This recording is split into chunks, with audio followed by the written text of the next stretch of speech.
आप सभी को जय मसीह की। आज परमेश्वर के वचन में आप सभी का स्वागत है।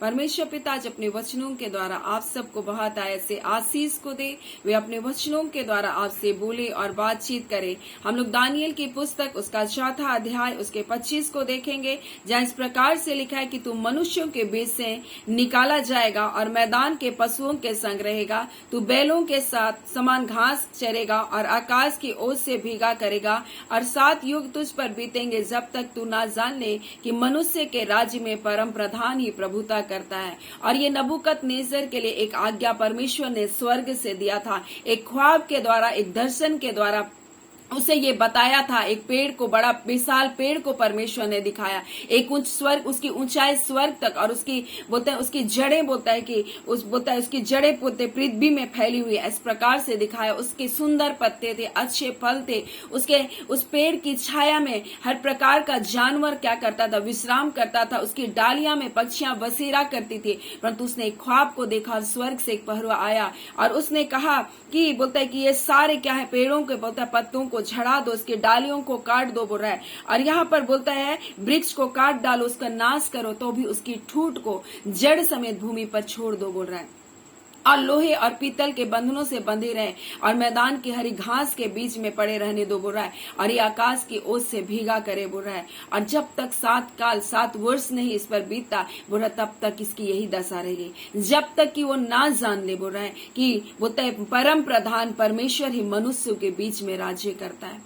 और ये बात, ये ख्वाब को क्या क्या नबूकदनेस्सर देखा, जिसका अर्थ यहाँ पर दानियल बता रहा है। और बोल रहा हे राजा, ये तो तू ही है बोल रहा है, इसलिए तू क्या कर, अपने मन को बोलता फिरा ले, तू पाप को छोड़ करके धर्म के काम कर, अधर्म को छोड़कर दीनहीनों पर दया कर, क्या जाने परमेश्वर दया करे बोल रहा है। और ये ख्वाब देखने के 12 महीने के बाद वहां देखते हैं, जब बेबीलोन का राजा नबूकदनेस्सर अपनी छत पर टहल रहा था, तब वो कहने लगा, क्या यह बड़ा बेबीलोन नहीं जिसे मैंने अपने बल से बोला है और सामर्थ से निवास होने के लिए बोला है और अपने प्रताप की बड़ाई के लिए बसाया बोला, क्या मैंने इसे नहीं बसाया?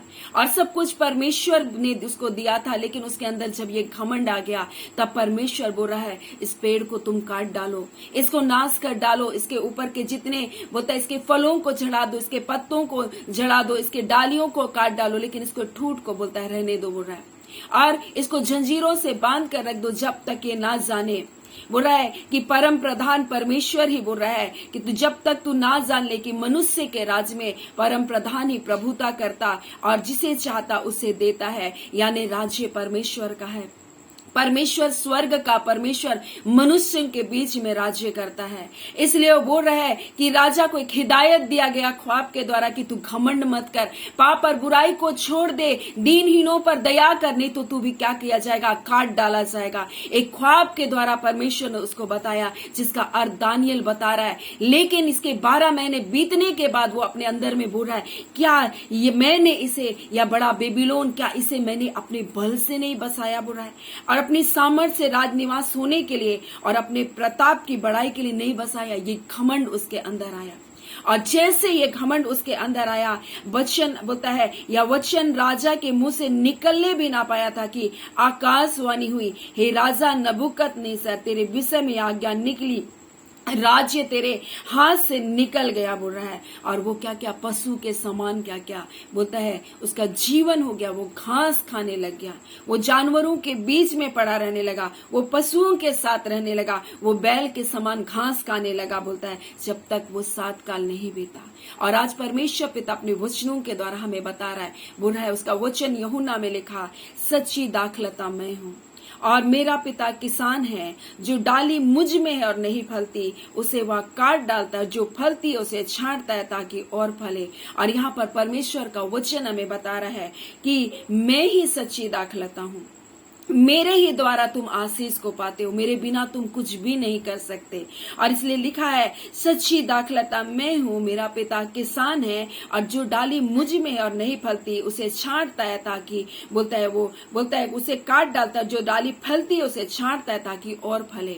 और यहाँ परमेश्वर का वचन हमें बता रहा है, कई बार हम मसीह तो होते हैं, लेकिन बोलता है मसीह हम में नहीं होता। हम मसीह कहलाते तो हैं, परंतु मसीहत हमारे जीवन में नहीं होता। नबूकदनेस्सर सोच रहा था सब कुछ मैंने अपनी ताकत से, अपने बल से, अपनी सामर्थ्य से इन सबको बेबीलोन को बसाया। और कई बार जब हम अपने जीवन में आशीषों को पाते हैं, हम सोचते हैं अपनी बुद्धि, अपने ज्ञान, अपने समझ के द्वारा मैंने सब कुछ प्राप्त किया है, ये सारा समृद्धि मेरा है। लेकिन परमेश्वर का वचन कहता है मनुष्य के राज्य में परम प्रधान ही प्रभुता करता है और वो जिसे चाहता वो देता है। यानी वो बेबीलोन का राजा को भी परमेश्वर ने खड़ा किया था और परमेश्वर ने उसको सामर्थ दिया था, उसको अधिकार दिया था। कोई भी वो क्या करता था, इस्राएलियों को बंदी नहीं बना सकता था जब तक परमेश्वर उसको आज्ञा नहीं देता।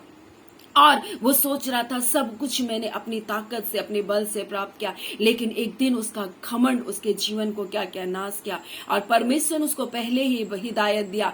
और यहाँ इस प्रकार से बोल रहा है कि तू जान ले, बोल रहा है कि मनुष्य के राज्य में परम प्रधान ही प्रभुता करता है और जिसे चाहता उसे देता है। यानी परमेश्वर ने आपको आशीष दिया है और परमेश्वर ने अगर आपको बढ़ाया तो ये जान ले कि परमेश्वर ने आपको बढ़ाया, आपको आशीष दिया है। और इसलिए बोल रहा है, जो बोलता है कि जो डाली मुझ में है और नहीं फलती वह काट डाला जाता है, बोलता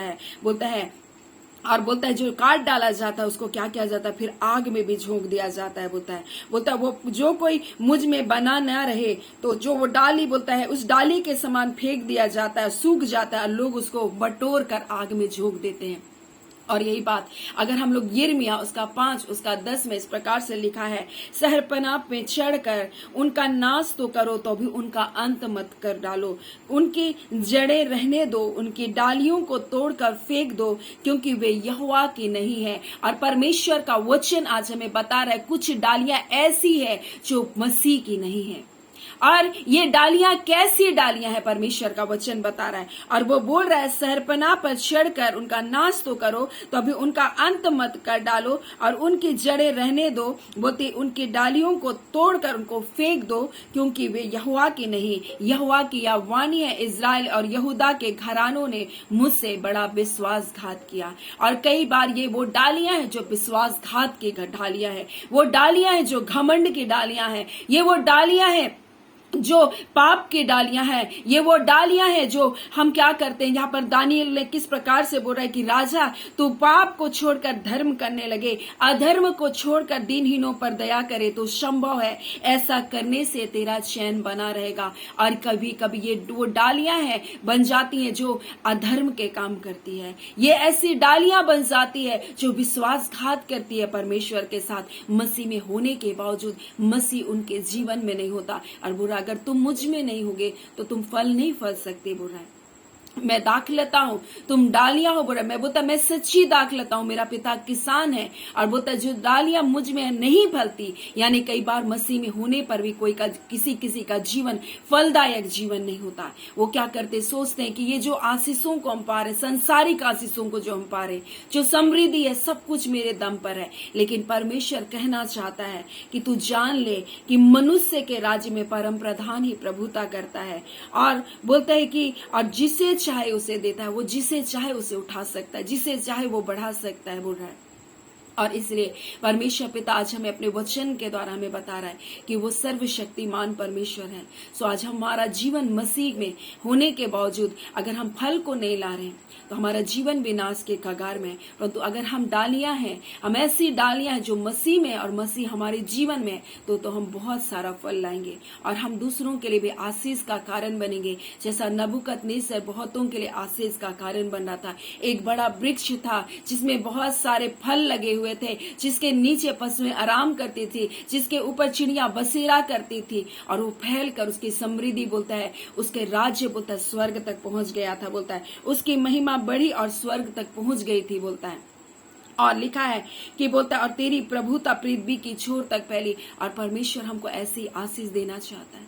लेकिन जब ये नबूकदनेस्सर अपने आप में घमंड किया था, पर स्वर्ग से एक आज्ञा निकली और उसके जीवन को क्या क्या नाश किया। फिर भी परमेश्वर ने उस पर अनुग्रह किया, उसको पश्चाताप करने का अनुग्रह दिया। उसको मन फिराने का अनुग्रह दिया, उसकी ठूंठ को बोलता है रहने दिया जड़ समेत, और परमेश्वर ने उसको मौका दिया, उसको जंजीरों से बांधा तो गया, उसको पीतल और बोलता है लोहे के बंधन से बांध कर बोलता है हरी घास के बीच रहने तो दिया, उसके जीवन पशु के समान तो हो गया, लेकिन परमेश्वर ने फिर उस पर अनुग्रह किया, और वो समय बीतने पर उसने अपनी आंखों को स्वर्ग के परमेश्वर की ओर उठाया। आज हमारे पास भी एक मौका है कि हम अपनी आंखों को स्वर्ग की ओर उठा सकते हैं और पश्चाताप कर सकते हैं, और परमेश्वर हमको उन दुर्दशाओं से निकालने की ताकत रखता है। इसका जीवन एक पशु के समान हो गया था, ये घास खा रहा था, ऐसी अवस्था इसकी हो गई थी कि ये पागल के समान जिंदगी को जी रहा था, एक जानवर के समान अपनी जिंदगी को जी रहा था। परंतु जब उसने अपनी आंखों को उठाया और तब उसने परम प्रधान को सराहा, और उसने इस बात को सराहा कि सचमुच वो परमेश्वर है, जो परम प्रधान परमेश्वर है, जो मनुष्य के राज में परम प्रधान ही प्रभुता को करता है। राज्य परमेश्वर का ही है। हाँ, वो स्वर्ग का परमेश्वर इस पृथ्वी पर राज्य को करता है। इस बात को वो नबूकदनेस्सर जाना। आज परमेश्वर इन वचनों के द्वारा हमें इन बातों को बताना चाह रहा है कि हम भी जाने कि परम प्रधान परमेश्वर ही मनुष्य के बीच में राज्य करता है। सो परमेश्वर पिता इन वचनों के द्वारा आप सबको बहुत ऐसे आशीष को दे। आमीन। आइए हम प्रार्थना करेंगे।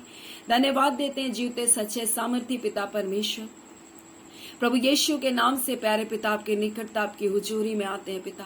हाँ खुदावन परमेश्वर, कई बार ऐसा घमंड, ऐसा पाप, ऐसा बुराई पिता हमें नीचे गर्त की ओर ले जाता है प्रभु, जब हम सोचते हैं सब कुछ हमने अपने दम पर अपने बल पर किया खुदावन प्रभु जी। परंतु खुदावन इस बात को आप बताते हैं तकलीफ दुख मुसीबतों को देकर प्रभु कि पिता परमेश्वर की मनुष्य जान ले कि स्वर्ग का परमेश्वर मनुष्यों के बीच में राज्य करता है, परम प्रधान ही प्रभुता करता है। इस बात को मनुष्य जान ले। आपने इस वचन के द्वारा बताया परमेश्वर पिता, जब नबूकदनेस्सर ने अपनी आंखों को आपकी ओर उठाया खुदान, उसके दिनों को आपने फेर दिया, उसके राज्य को आपने फेर दिया। आज इसी प्रकार से खुदान जब लोग प्रभु अपने जीवन में प्रभु जी हाँ पिता घमंड अहंकार प्रभु जी पाप और अधर्म के कारण प्रभु जी अन्याय के कारण गिराए गए खुदान आप पिता, परंतु जब अपनी आंखों को आपके ओर उठाएंगे खुदान प्रभु, आप परमेश्वर उनके जीवन को ज्यों का त्यों कर देंगे खुदान। इस वचन के द्वारा आप यही बोलना चाहते हैं, और आपने कहा मैं सच्ची दाखलता हूं, मेरा पिता किसान है, अगर तुम मुझ में हो और नहीं फलते तो तुम काट डाले जाओगे।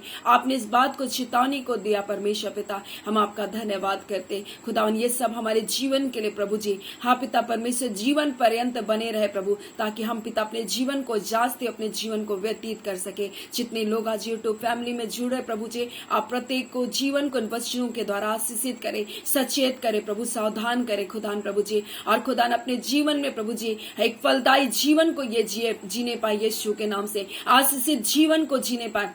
आप पिता परमेश्वर बुराई को छोड़कर प्रभु गुनाहों को छोड़कर परमेश्वर एक धर्म का जीवन को जीने पाए खुदावन परमेश्वर, क्योंकि आप कहते प्रभु जी हाँ पिता परमेश्वर प्रभु जी जब ये धर्म के कार्य को करेंगे प्रभु, बुराइयों को छोड़ेंगे परमेश्वर, आप अनुग्रह करेंगे पिता परमेश्वर, आप अनुग्रह करने वाले दया करने वाले परमेश्वर, जो पापों को छोड़ते प्रभु उन पर दया करते पिता परमेश्वर। जितने रोग दुख बीमारी में बंधन में व्यसन में बंधन टूटने पाए यीशु के नाम से पिता हम प्रार्थना करते, जिन्होंने अपने प्रियों को खोया प्रभु आप पिता कई शोकित परिवार है प्रभु जी, आज उनको तसल्ली दे। जिन्होंने अपने घर बार को खो दिया प्रभु, अपने परिवार को नाश होता हुआ देख लिया प्रभु, आज उनके जीवन की सुधे ले, तसल्ली दे, आनंद दे परमेश्वर उनके हृदय में। हाँ पिता परमेश्वर, जो पीड़ाएं बहुत गहरी है प्रभु, आज उनकी पीड़ाओं को आप दूर करे प्रभु जी। ऐ खुदावन परमेश्वर कोई आशा नहीं प्रभु जी, हाँ पिता परमेश्वर ऐसी जगहों में उनके लिए अद्भुत आशा को दीजिए खुदावन परमेश्वर, जो तेरी ओर दृष्टि करेंगे, उनके मुंह को तू कभी काला होने नहीं देता प्रभु जी। जो तेरी ओर दृष्टि करते प्रभु, उनको परमेश्वर पिता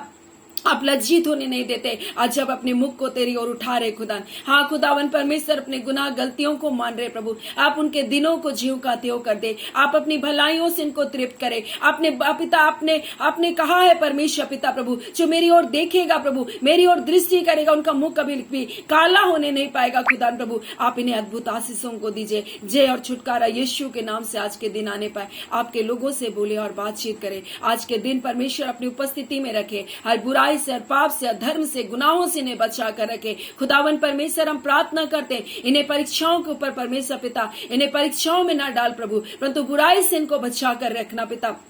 पिता, हम प्रार्थना करते खुदा, आज जब दिनचर्या के जीवन में जाते और आते, अपनी अद्भुत सुरक्षा में अपने प्रिय लोगों को रखे, अपने पवित्र लहू में इन्हें ढांप के रखे, इनके कार्य उद्यम में बरकत को दे। जितने लोग बीमारी में है प्रभु, रोगों में प्रभु, छू कर यीशु के नाम से अब चंगा कर दीजिए। आपके कोड़े खाने से चंगाई को प्राप्त किए, आपकी चंगाई की सामर्थ्य के जीवन में कार्य करने पाए। हम धन्यवाद देते प्यारे पिता, अपने प्रार्थना सुना। हम सारी आदर महिमा केवल और केवल आपको देते हुए प्रार्थना हम यीशु के नाम से मांगते, दया सुने अनुग्रह से ग्रहण कर लीजिएगा।